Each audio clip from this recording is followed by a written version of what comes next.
മസ്ജിദുകളും യതീം ഖാനകളും പണിഞ്ഞുണ്ടാക്കിയ മഹാനായ Sheikh AP. Abubakar Kanthapuram മഹാനവറുകളെ പോലെ നമുക്കാകാൻ കഴിഞ്ഞില്ല എങ്കിൽ നാമെന്തിന് അദ്ദേഹത്തെ കുറ്റം പറയുന്നത്?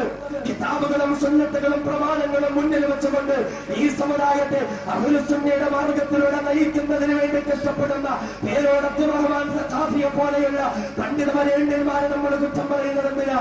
ശിർക്കിന്റെ കോട്ടക്കുത്തലങ്ങൾക്കകത്ത് പോലും കടന്നു ചെന്നുകൊണ്ട് തൗഹീദിന്റെ പൊൻവെളിച്ചം ഈ സമുദായത്തിന് പകർന്നു നൽകാൻ സങ്കൂറ്റവും ശക്തിയും ധൈര്യവുമുള്ള മുജാഹിദ് ബാലുശ്ശേരിയുള്ള ആഴത്തമുള്ള പണ്ഡിതന്മാരെ കുറ്റം പറയുന്നത് നമ്മൾ എന്തിനാ?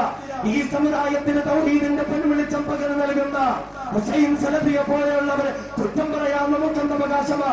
ഇസ്ലാമിനെ തച്ച് തകർത്ത് തനിപ്പണമാക്കാൻ വരുന്ന ഇസ്ലാമിന്റെ ശത്രുക്കൾക്കെതിരെ നെഞ്ചു വിരിച്ചുകൊണ്ട് ഞങ്ങളത് അഭിമതിക്കില്ല എന്ന് പ്രഖ്യാപിച്ചുകൊണ്ട് കരമന അഷ്റഫ് മൗലവിയെ പോലെയുള്ള ഉലമാക്കളെ കുറ്റം പറയാൻ നമുക്കെന്ത് അവകാശമാ? മൂവാറ്റുപുഴ അഷ്റഫ് മൗലവിയെ കുറ്റം പറയാൻ നമുക്കെന്ത് അവകാശമാ? ഈ സമൂഹത്തെ രാഷ്ട്രീയമായി മുന്നോട്ട് കൊണ്ടുവരാൻ കഷ്ടപ്പെടുന്ന കുഞ്ഞാലിക്കുട്ടി സാഹിബിനെ കുറ്റം പറയാൻ നമുക്കെന്ത് അവകാശമാ? ഇ.ടി. മുഹമ്മദ് ബഷീറിനെ കുറ്റം പറയാൻ നമുക്കെന്ത് അവകാശമാ?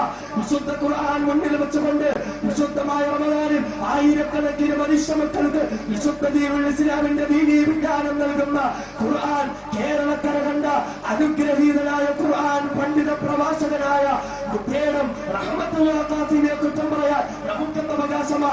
എന്തിനാ സഹോദരങ്ങളെ നമ്മൾ കുറ്റം പറയാൻ നടക്കുന്നത്? എന്തിനാ നമ്മൾ ഇങ്ങനെ കടിപിടികൂടാൻ നടക്കുന്നത്? പ്രഭാഷണത്തിന്റെ വേദികളിൽ ലക്ഷക്കണക്കിന് ചെറുപ്പക്കാരെ ഒന്നു ചേർത്തിട്ട് വിശുദ്ധ ഖുർആനും സുന്നത്തും ചരിത്രങ്ങളും അവരുടെ മുന്നിൽ മണിക്കൂറുകളോളം സമയം ചെലവഴിച്ചുകൊണ്ട് പറഞ്ഞു നടന്നിട്ട് ഈ സമുദായത്തിന്റെ മാറ്റത്തിന്റെ വഴികളിലൂടെ സഞ്ചരിപ്പിച്ച നൗഷാദ് ബാഖവിയെ കുറ്റം പറയാൻ നമുക്കെന്ത് അവകാശമാ? കബീർ ബാഖവിയെ കുറ്റം പറയാൻ നമുക്കെന്ത് അവകാശമാ? അബൂബക്കർ ഖാസിമിയെ കുറ്റം പറയാൻ നമുക്കെന്ത് അവകാശമാ? ഈ കുറ്റം പറയാനാണ് നമ്മൾ അവസാനിപ്പിക്കേണ്ടത്.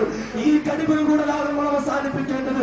ഇത് അവസാനിപ്പിച്ചുകൊണ്ട് ഒരൊറ്റ ചരടിൽ കോർത്ത മുത്തുമണികളെ പോലെ ഒരു ഉമ്മ പറ്റ മക്കളെ പോലെ ഏകനായ ഇലാഹിന്റെ അനുസരണയുള്ള അടിമകളായി ജീവിച്ചുകൊണ്ട് തമ്മിലുള്ള ശത്രുത അവസാനിപ്പിച്ച് പൊതുശത്രുവായി രാജ്യത്തെ വെട്ടിക്കീറി മുറിക്കാൻ ശ്രമിക്കുന്ന വർഗീയ പരിവാരങ്ങളുടെ ഗൂഢതന്ത്രങ്ങളെ മനസ്സിലാക്കിക്കൊണ്ട് ഈ രാജ്യത്ത് ഇസ്ലാമിനെ സംരക്ഷിക്കുവാൻ, ഈ രാജ്യത്ത് മുസ്ലിമുകളെ സംരക്ഷിക്കുവാൻ, ഈ രാജ്യത്തെ ആരാധനാലയങ്ങളെ സംരക്ഷിക്കുവാൻ, ഈ രാജ്യത്തെ ഇസ്ലാമികമായ പ്രസ്ഥാനങ്ങളെ സംരക്ഷിക്കുവാൻ ഒന്നു ചേർന്നുകൊണ്ട് പ്രവർത്തിക്കാൻ നാം തയ്യാറാകണം.